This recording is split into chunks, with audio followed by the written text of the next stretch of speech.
Hello, everyone, and welcome to another discussion in our addiction medicine education video series. My name is Alyssa Lambrecht, and I am a third-year medical student at Ohio University Heritage College of Osteopathic Medicine and a Capello Fellow for Doctors for America this year. Today, we'll be discussing treatment principles related to substance use disorders and just get a little bit of perspective on the different types of philosophies of care from two physicians who are joining me today. First off, we have Dr. Ian Gilson. He's a general internist in primary care in Milwaukee, Wisconsin. He graduated from the University of Illinois College of Medicine and trained in internal medicine at the University of Minnesota. He is a staff physician with Froedtert Community Physicians and a clinical professor of medicine at the Medical College of Wisconsin. He's been treating HIV patients since 1985 and still provides care to some of the earliest patients he saw. In 2004, he's been volunteering as an HIV educator in Voi, Kenya, and has been an attendee and faculty at annual HIV conferences since 2008. He is also a buprenorphine prescriber for patients with opioid use disorder and a member of the Wisconsin ACP Chapter Council and Health and Public Policy Committee, and a member of Doctors for America and the Community Health and Prevention Committee member. So thank you for joining us today. And we also have Dr. Ben Thompson, a palliative care physician and educator. He attended medical school at UNC Chapel Hill and residency and fellowship at the University of South Carolina Prisma Health, where he currently practices palliative medicine. He serves as the program director for the Hospice and Palliative Care Fellowship and the lead addiction consultant for the hospital and the course lead for the ethics curriculum at the medical school. He previously spent 4 years as the medical director of a methadone clinic, and his interests include providing safe and goal-concordant care to patients with life-limiting illness and a history of opioid use disorder, and early integration of palliative care into medical student education. So we have quite a diverse group of doctors here today to discuss some of the treatment principles and how they approach care to patients with substance use disorder. So Dr. Thompson, can you give us just like a little overview about some of the basic principles that you approach patients when it comes to your treatment plans? I think for every medical condition, our goal is to meet patients where they are and do what we can to help them live longer and better. So the approach that I use for addiction and you know the one that's the standard of care is that of harm reduction. A lot of times there's a lot of concerns about using medications for opioid use disorder as replacing one, legal medication for typically an illegal one. But there's a ton of research, and of course, you can see some of the articles that you'll list with this talk showing that staying on medications to help with opioid use disorder can improve the quality of a patient's life and can help them live longer and better. Abstinence, or the idea of getting off of opioids without any other type of medication to support a patient, has been shown to be inferior in treatment. So you'll have patients who will return to use more often, die from either overdoses or complications of continued use. NIDA, the National Institute on Drug Abuse, launched a campaign called Words Matter a couple of years ago, and this campaign, language is fluid and ever evolving, especially around opioid use disorder, right? From drug abuse to use disorder. And that's a really good resource if you're thinking about how you want to talk to other doctors about your patients with opioid use disorder. For example, we wouldn't say addicts anymore. You'd say a patient with opioid use disorder. A term that's still very prevalent is MAT, or medication-assisted treatment. The problem that NIDA points out with this is that MAT implies that the medication is a supplement or potentially temporary.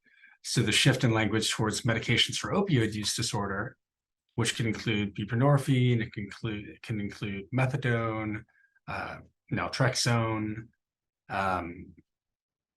It's a medication that's actually treating a disease and not just a temporary bandage. So I like to think about the things that we can do to help people live longer and better, including treating their conditions with medication, the same way that people can live longer and better when their hypertension is controlled with antihypertensive medications, reducing their risk of a stroke, a hemorrhagic stroke, or other complications of untreated hypertension. Yeah, all of that makes a lot of sense. And I feel like putting it in that perspective kind of helps shed some light on the language and why that is important. Cause I had never heard of that, like with the medication assisted treatment, that nuance. So thank you. Dr. Gilson, do you have anything to add about harm reduction, kind of how you approach your patients, and that philosophy? I've been doing buprenorphine therapy as part of my primary care practice for at least 15 years. And initially, my motivation was we had an AIDS patient come in with heroin, active heroin use, and he was severely immunocompromised, wasn't on treatment. We wanted to offer him treatment, but we said, but you really need to commit to doing something about the heroin use, and he wasn't ready. We never saw him again, and I suspect he just might have died. My nurse and I decided we needed to be prepared for the next time that happened.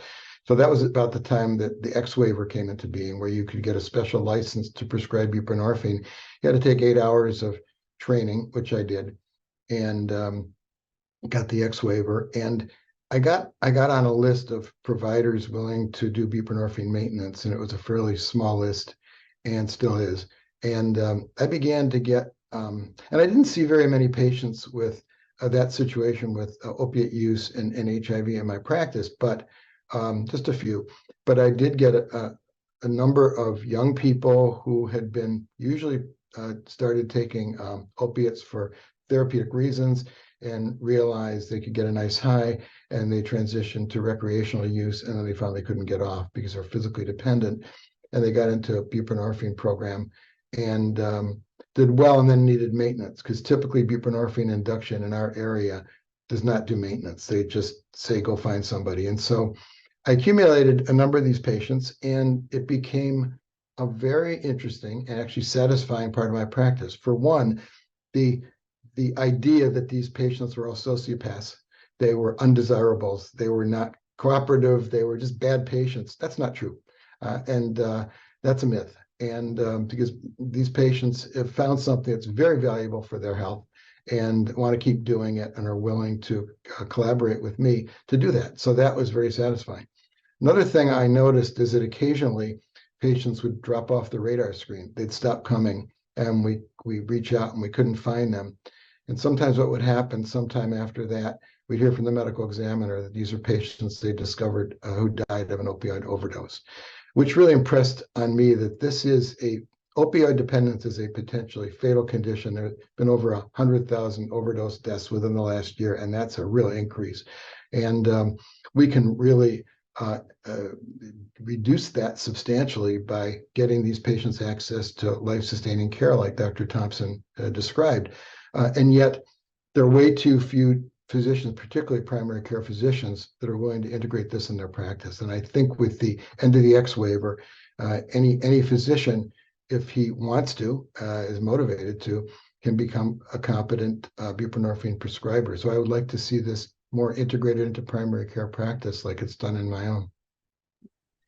Yeah, I think it is very interesting because both of you with your backgrounds, they're not necessarily specifically in addiction medicine, which I think maybe some people feel like they have to have that training or have more of that specialty in mind when they're looking at prescribing this. So could you talk a little bit more about like how you found your way? And you kind of talked already, Dr. Gilson, about this, but just like how can other providers break down like that worry that they aren't able to prescribe, or how can we get more non-addiction medicine specialists interested in prescribing? Dr. Thompson, do you want to go ahead? Yeah, I think I think now that there's not really a barrier to prescribing buprenorphine with the sunsetting of the X waiver, people will feel more empowered. But just to point out what Dr. Gilson did is he had a clinical experience with a patient, and he felt like he wasn't able to help the patient enough. And so he took the steps to help his patient. I think it's remarkable that in 2023, primary care physicians say, well, yes, I'm going to treat diabetes, I'm going to treat hypertension, I'm going to treat some psychiatric disorders, but opioid use disorder, no, that's go see an addiction doctor. You know, in primary care, and I'm family medicine trained as well, you know, we pride ourselves from taking care of patients from birth to death, and this opioid use disorder happens along the way sometimes. So I think with time, the sunsetting of the X waiver is going to allow primary doctors to feel empowered to prescribe.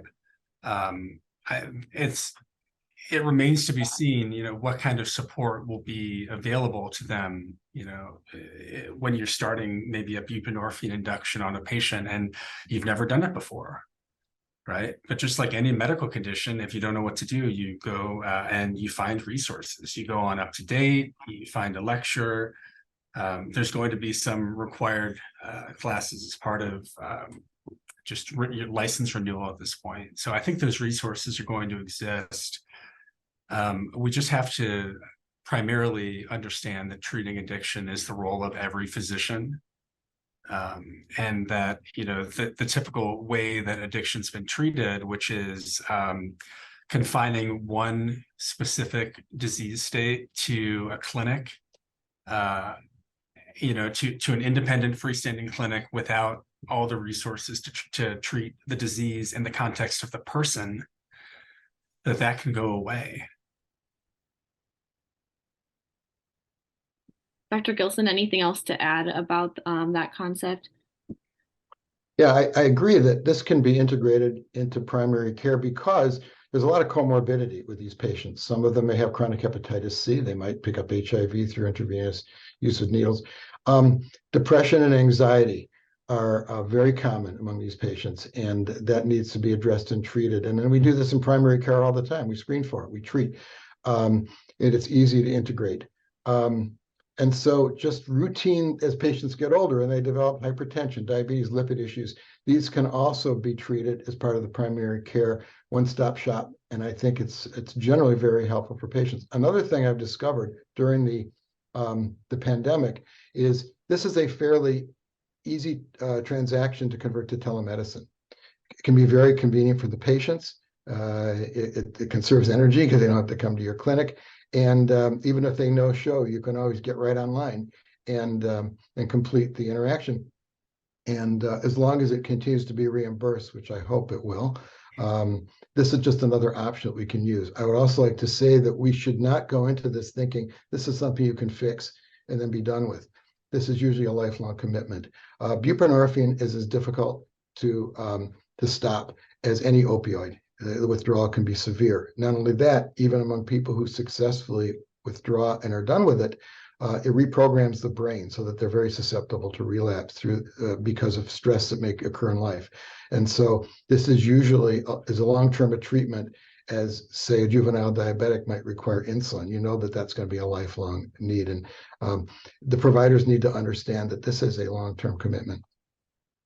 You know, Dr. Gilson, just to add to what you said, and maybe for our audience that's not as familiar with treating addiction or hasn't spent as much time thinking about it, if you have a patient that's on long-term buprenorphine therapy, they're stable on 8 milligrams twice a day, they've been in treatment for a decade, and something happens and they have a desire to return to use.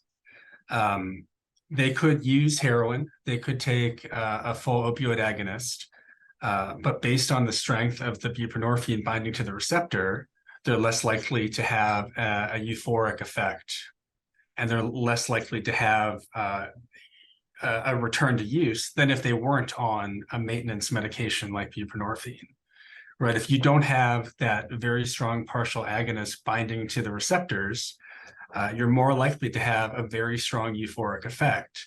And that was the effect that typically in the first place led to an opioid use disorder. So just to emphasize what Dr. Gilson said, this is a lifelong commitment. I'd also like to say, to expand on what Dr. Thompson said, opioid relapses happen. We need to understand they may happen. So we'll do urine drug screening, but we do it in a non-punitive way. I don't want any gotcha moments for my patients. If somebody tests positive for a substance that we're concerned about, particularly an opioid, that's a topic of discussion, but it's a problem to be solved, but it's not a reason to stop buprenorphine.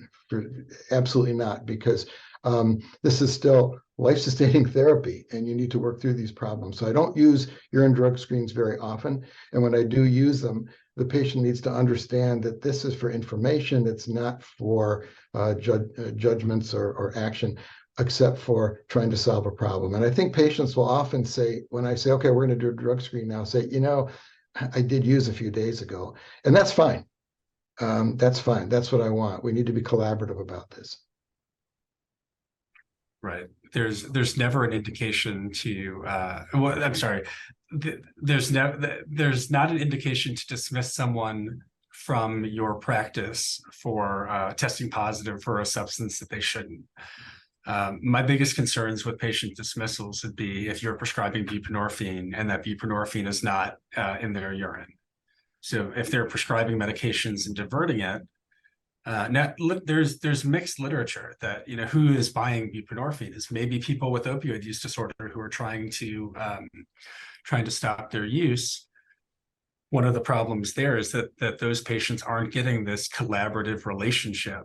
They're not getting guidance for how to do an induction or to start buprenorphine therapy. And you may see them in the clinic and they may say, I tried buprenorphine a couple of times, it just didn't work for me. Because when they tried it, they weren't under the care of a physician who was counseling them on how to start that medication appropriately. Yeah, I can say that this is what Dr. Thompson brings up. This is the reason we test for urine buprenorphine and norbuprenorphine. Norbuprenorphine is a metabolite that if they're actually ingesting buprenorphine, absorbing it, you have to see norbuprenorphine, the metabolite. If you see pure buprenorphine, you pretty much know that they've been dipping the film in the urine and for some reason, usually diversion. It's a real problem. I think one of the solutions we are going to try to attempt in our clinic is to offer these patients a Sublocade, which is an injectable form of buprenorphine that lasts a full month. And there's no possibility of diversion because you put in a standard dose, they don't get any films. And we think we may have to try this. And some patients may actually prefer this approach, and that would be an option too. Do you have any advice for either medical students or physicians who haven't gotten quite used to asking these questions about opioid use or feel uncomfortable bringing up the topic with patients? Like, what are some approaches that you take when you start to counsel patients, or in your history, like what types of questions do you try to ask to make it a safe place for them to disclose it to you? I think a lot of it is practice. A lot of it is feeling comfortable asking the questions. I think it's important to understand. So when you're asking a patient about smoking, medical students have learned, right, in the second year of med school that you have an increased chance of lung cancer if you have 30-pack year smoking history. Well, in order to understand what a pack year smoking history is, you need to know how many cigarettes are in a pack. You need to know what a standard serving of alcohol is to figure out if someone has alcohol use disorder. So I think it's also important to understand opioid pills or heroin and how much people use. I think displaying some general competency around asking those questions, so how much heroin are you using? Are you using a half a gram a day? Are you using a gram a day? Or how many bags? How many bags in a half a gram or a gram? And how are you using it? Are you snorting or nasally insufflating? Are you using injection? And just to feel comfortable asking those questions. Hopefully, there will be a resource as part of this series, maybe discussing some of those things, quantity, frequency, duration of use, and being able to ask it with appropriate words, with the appropriate language. When Dr. Gilson was talking about drug screens, he said, when a patient tests positive for a substance that's not prescribed, he doesn't say when a patient fails a drug screen, right? So the question of, how do we get more comfortable doing this? It's practice, and it's just working on your language. I can also say that medical students discover very quickly that part of the job of a physician is to ask questions that may make patients uncomfortable, like sexual practices, drug practices, and make us feel uncomfortable too.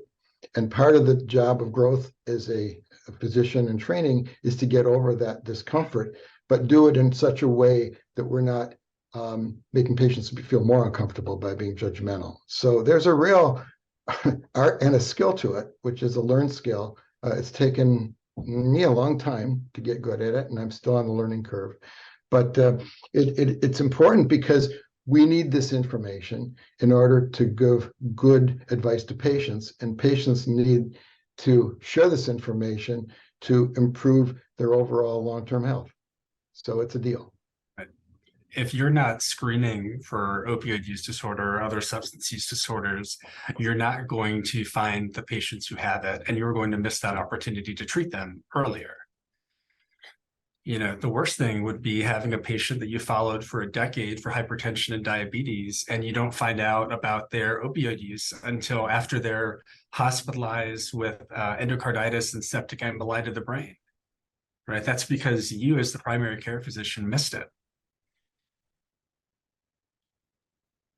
Yeah, those are really good points. And I feel like people need to kind of be reminded of how to ask those questions. So definitely link some resources about what you talked about, Dr. Thompson. Any last thoughts about just any barriers that you felt like you had to overcome when you were learning about this topic? Anything you've learned along the way that you feel like you want other physicians to know as they're trying to learn a little bit more about how to provide the best quality care to our patients with substance use and other use disorders? Yeah, I can say that when I started doing this, since I was one of the few people, certainly in general medicine, doing it, I didn't really know addictionologists. They weren't in my circle of practice, but it was somewhat uncomfortable. But I'd already had that feeling being one of the early AIDS treaters in the community, so I knew what it was like. Now I have a group of people. We actually meet every so often online to discuss challenging cases having to do with opioid use treatment. And at least I have a network of people. There's a liaison psychiatrist in our clinic who's a buprenorphine prescriber who's been enormously helpful and a great support. And I know there's online resources. I'm actually a mentor in the Society of Addiction Psychiatry, where I've mentored people online, and even one in my community, in my medical system, in person. There are a number of videos. I just saw one yesterday from the American College of Physicians, a 1-hour excellent presentation by a general internist who's doing buprenorphine. And I've been doing it for 15 years, and I saw this video and I learned something. So there's many resources, but I think it's important to establish the fact that you're not alone in this, and it's going to increase over time. Yeah.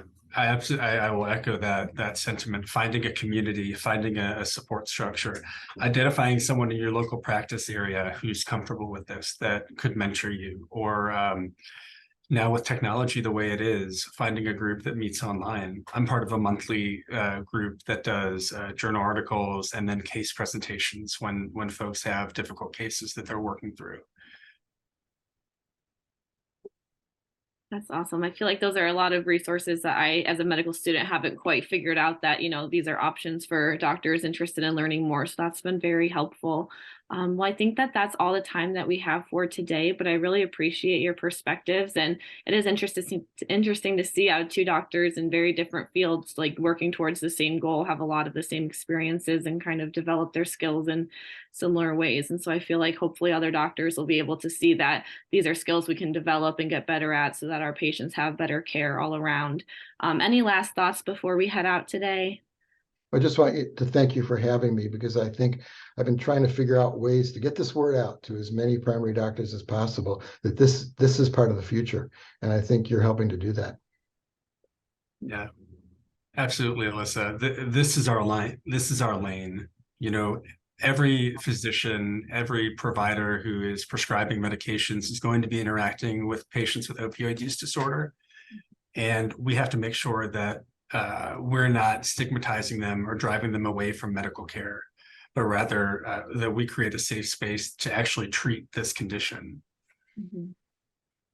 Yes. All right. Well, thank you. And again, we'll have some links under the video also to talk about some of the things that we mentioned today. And we hope that you will continue watching these series to learn a little bit more about providing care to all of our patients, no matter what disease they're presenting with.